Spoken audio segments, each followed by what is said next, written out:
네, 여러분 안녕하십니까. 오늘 일요일 아침입니다. 제가 사는 동네는 사방이 괴괴할 정도로 조용합니다.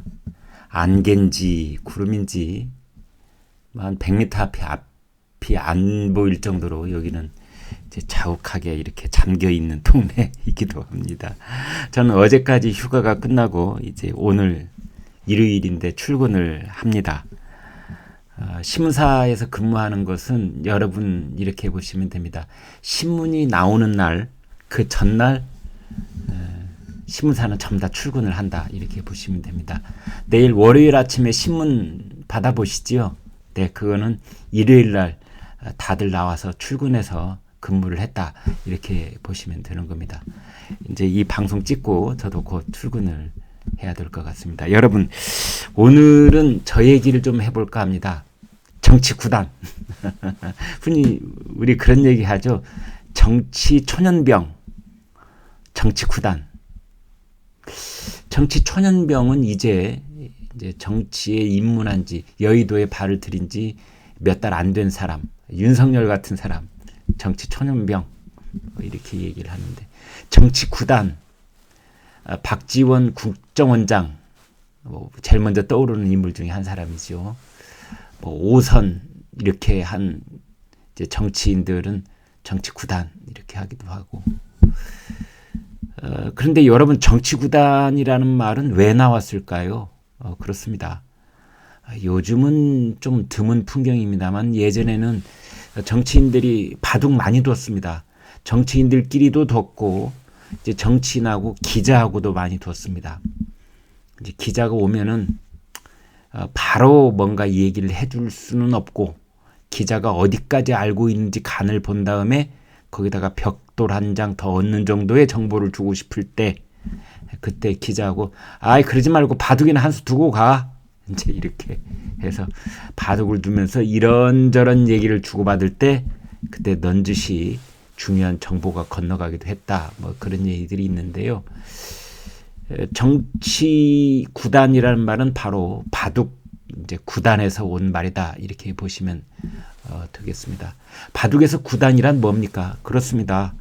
20수, 50수 앞을 내다보는 능력, 판세를 늙어내는 능력, 내가 불리한가, 내가 유리한가 이걸 알아차리는 능력, 그것이 바로 정치 구단이요 바둑 구단인 것입니다. 내가 이렇게 나가면 상대는 저렇게 나올 것이다. 그리고 제3자나 주변인들은 이렇게 움직이기 시작할 것이다. 이것을 손바닥 보듯이 할 수 있는 그러한 정치인을 정치 구단이다. 이제 이렇게들 얘기를 합니다. 저는 좀 색다른 생각을 가지고 있는데요. 정치 구단이라고 하는 것은 자기 감정을 조절할 수 있는 사람이 저는 정치 구단이라고 봅니다. 자기 감정 조절. 이게요, 생각보다 너무 어렵습니다. 앞날을 20수 내다보는 것보다 더 어려울 때가 있습니다. 그 사람과 오래된 앙금을 털어버리지 못한다든지, 몇 년 전에 있었던 구원, 공천 과정에서 나를 내쳤던 그 사람, 내 잊지 않을 거야. 복수심. 이제 그런 안갚음은 작은 복수죠.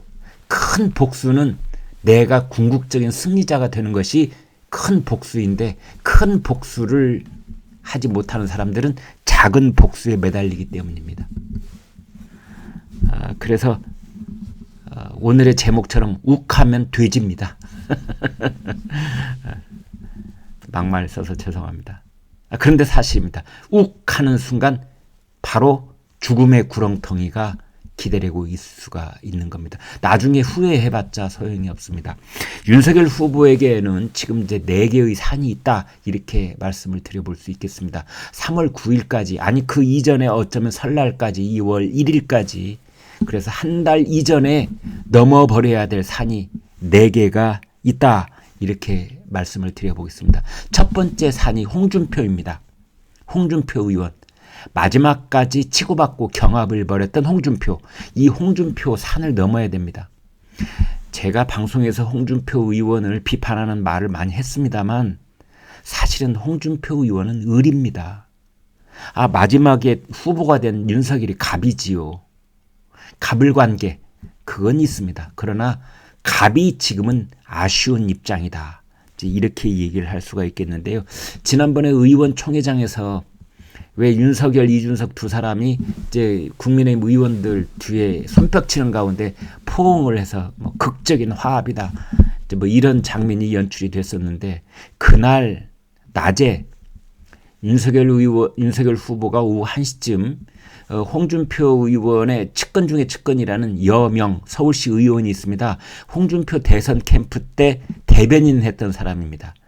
여명 의원을 통해 갖고 그날 오후 6시에 예정되어 있는 홍카콜라 TV에 출연하고 싶다.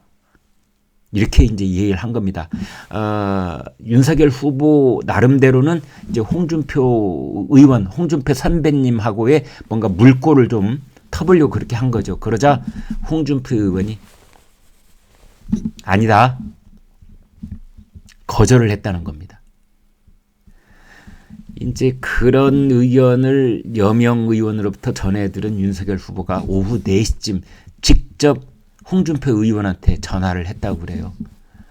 그래서 뭐 이런저런 얘기를 하니까 홍준표 의원이 그러면 다음 주에 좀 여유를 갖고 한번 보자. 이제 그렇게 얘기를 했다는 겁니다. 지금 의원총회가 열려서 지금 불난 호떡집이지 않느냐. 지금 우리가 만나서 무슨 얘기를 한다는 게 소용이 있겠느냐. 다음 주에 이제 이런 물결이 하나 지나가고 난 다음에 얼굴이나 보자. 밥이나 먹자. 날짜를 확정하지는 않았습니다. 못 박지를 않은 거죠. 그냥 별 뜻없는 말로 보통 사람들이 언제 뭐 소주 한잔 해. 언제 밥 한 번 먹어. 그런 뉘앙스가 살짝 묻어있는 이제 그런 국면인 거거든요. 그러면서 홍준표 의원이 이제 반드시 그런 말 속에는 뼈가 있는 몇 마디가 오고 가기 마련인데 홍준표 의원이 윤석열 후보한테 그랬다고 그래요. 이준석 핍박하면 대선 물 건너간다. 그러니까 홍준표 의원은 어떻게 보면은 윤석열에게 올인하는 그런 말은 하지 않고 반드시 주변에 옵션을 갖고 있는데 그 대표적인 옵션이 이준석 대표입니다. 마치 이준석 대표를 품 안에 기르는 어린아이로 되는 양 챙겨줍니다. 이준석 핍박하면 대선 이길 수 없어. 이제 그래놓고 다시 이준석 대표에게 전화를 했답니다. 홍준표 의원이. 당신도 앞으로 말 조심 좀 해. 내가 윤석열 후보한테 당신 핍박하면 대선 끝장난다고 말했거든. 당신도 이제 말 조심해야 돼. 그랬다는 거죠. 그러니까 홍준표 의원 나름대로는 자기 역할을 하고 있다고 생각을 하는 겁니다. 그런데 노골적이고 공개적이고 뭐 감동적으로 국민 앞에 TV 앞에 나서서 나는 오늘부터 이제 윤석열 그 후보를 위해서 선거 유세에 100% 나를 올인하겠습니다. 이렇게 선언은 안 하고 있는 거죠. 왜? 자기 옵션을 다 아직 열어놓고 자기가 대통령 선거가 끝난 다음에 자신의 입지, 그 다음에 재보선 공천권에 관한 자신의 영향력 이런 것들을 총괄적으로 계산을 해서 아직은 이제 윤석열이라는 카드에 올인은 하지 않고 있는 그런 양상인데 어찌됐든 윤석열이 넘어야 될 첫 번째 산이 홍준표라는 산입니다. 이제 두 번째는 유승민입니다. 유승민 전 의원. 마지막까지 4강 대결을 겨뤘던 유승민. 그런데요, 윤석열 후보가 대놓고 얘기한 적은 없는데 정치부 기자들이 입을 모아서 하는 말이 있습니다. 아마 마지막까지 감정의 골을 메울 수 없는, 앙금을 털어버릴 수 없는 마지막 사람이 유승민일 것이다. 윤석열 입장에서는. 왜? TV 토론할 때요, 유승민 전 의원이 필요 이상으로 윤석열 후보를 모멸했습니다. 저는 그렇게 봅니다. 그 중에 하나가 천공스님에 관한 얘기고 또 하나가 주택 청약 통장. 그거는 그냥 이렇게 잽 하듯이 살짝 얘기하고 건너갈 수도 있는 사안이거든요. 그래도 유권자들, 당원들이 다 알아듣습니다. 그런데 유독 유승민 의원이 아주 기분 나쁜 말투와 기분 나쁜 문장 구조를 가지고 윤석열 후보를 몰아쳤습니다. 사람이요, 모멸감을 느끼면 절대 잊을 수가 없는 겁니다. 이제 그런 상태에 있는 쪽이 유승민 의원이다. 이게 두 번째 산입니다. 세 번째 산은요? 그렇습니다. 이준석입니다. 이준석 대표. 의원총회장에서 오후 8시쯤 극적인 화해를 하고 그날 평택으로 이준석이 모는 전기차 아이오닉 타고 네 사람이 같이 내려가고 그 자리에 조수석에는 윤석열, 뒷자리에는 권영세, 김기현 앉아 있었다고는 하는데, 참 정치인들은요, 속으로는 엉뚱한 생각, 상대편을 무너뜨릴 수 있는 비수를 품고 있으면서도 겉으로는 하하호호 하면서 몇 시간씩 같이 자동차 타고 내려갈 수 있습니다. 이제 나중에 취재해 본 바에 따르면은, 이준석이 사퇴 결의안, 의원들이 그거 하려고 그랬었지요. 왜냐하면 이준석은 지금 한켠으로 몰려 있는데 그것이 바로, 대전에 가서 성상납을 받았다는 그 의혹입니다.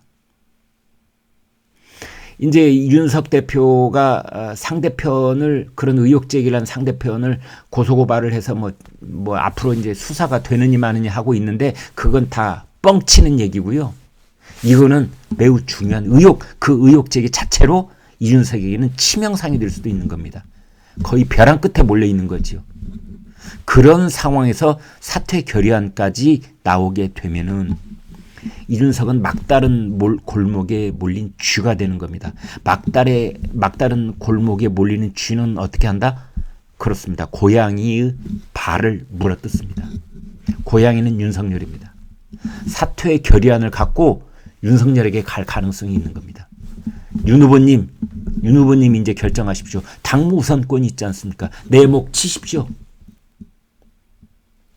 이렇게 나오면 지금 20대 남성 이 표가 한 표가 아쉬운 윤석열 후보 입장에서는 참 난감한 상황이 펼쳐지는 겁니다.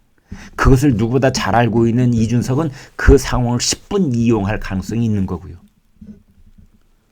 그래서 윤석열 후보가 홍준표 의원하고 통화를 하고 난 뒤에 고심 끝에 내가 선빵을 날리자, 내가 선수를 치자.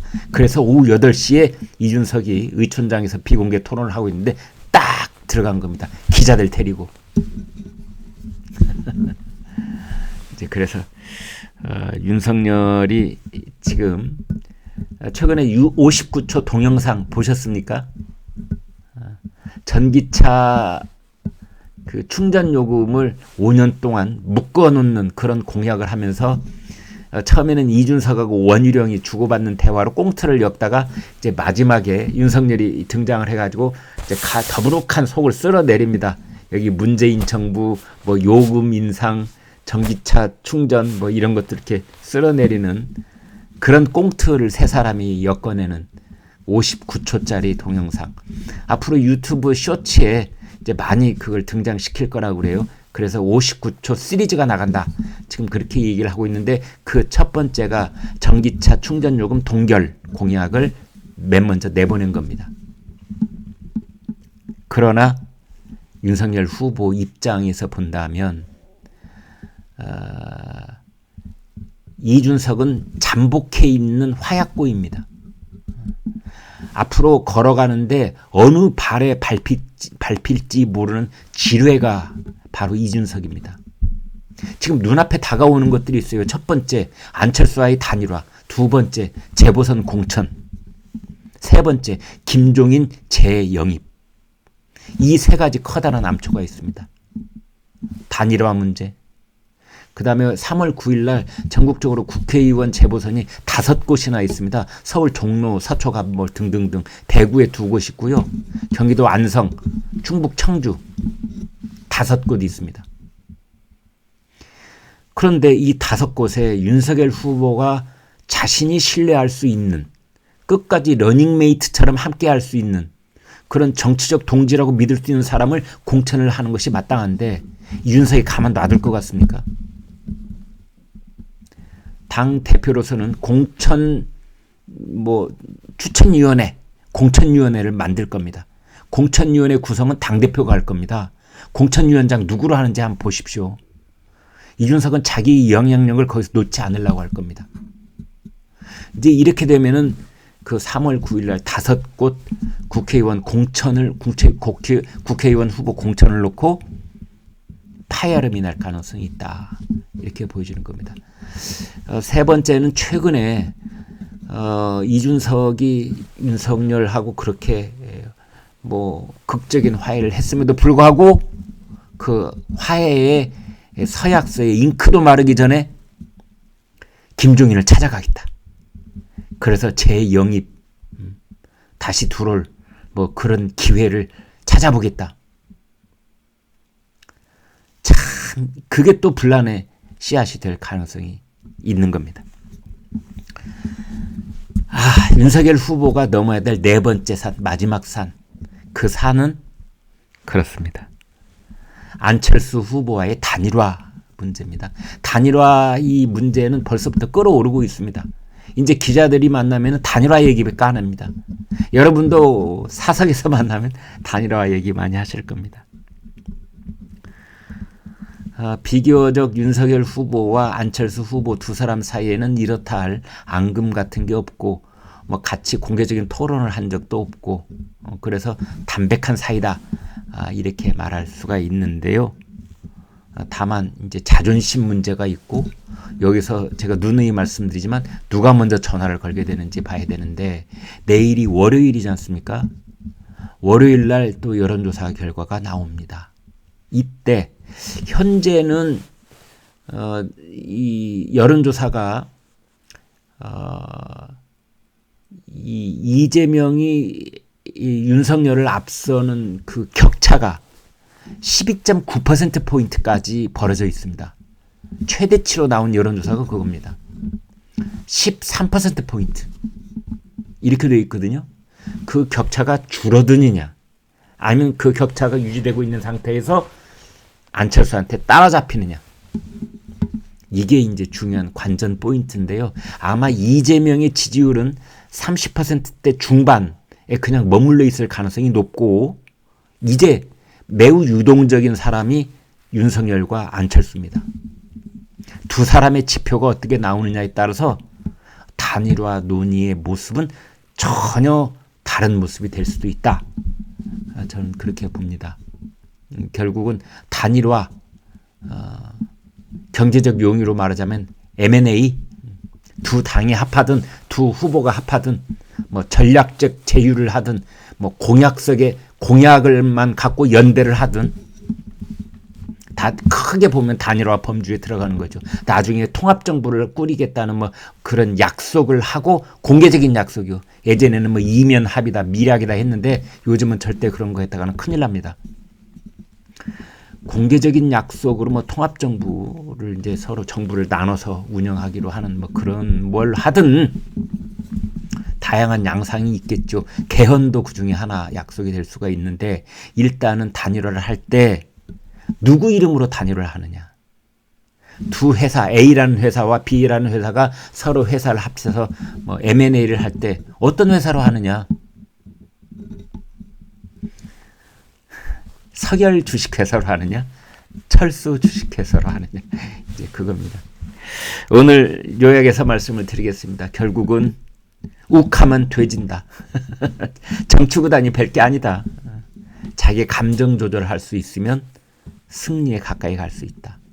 그래서 감정 조절을 해야 산을 넘어갈 수가 있다. 첫 번째 산, 윤석열 후보 중심으로 얘기해 본다면 첫 번째 산이 홍준표, 두 번째 산이 유승민, 세 번째 산이 이준석, 네 번째 산이 안철수. 이렇게 말씀드릴 수가 있겠습니다. 여러분, 내일 이제 회사에서 제대로 되어 있는 스튜디오에서 찍는 11시 김광일 쇼. 그래서 여러분 뵙겠습니다. 구독, 좋아요 부탁드리겠습니다. 고맙습니다, 여러분.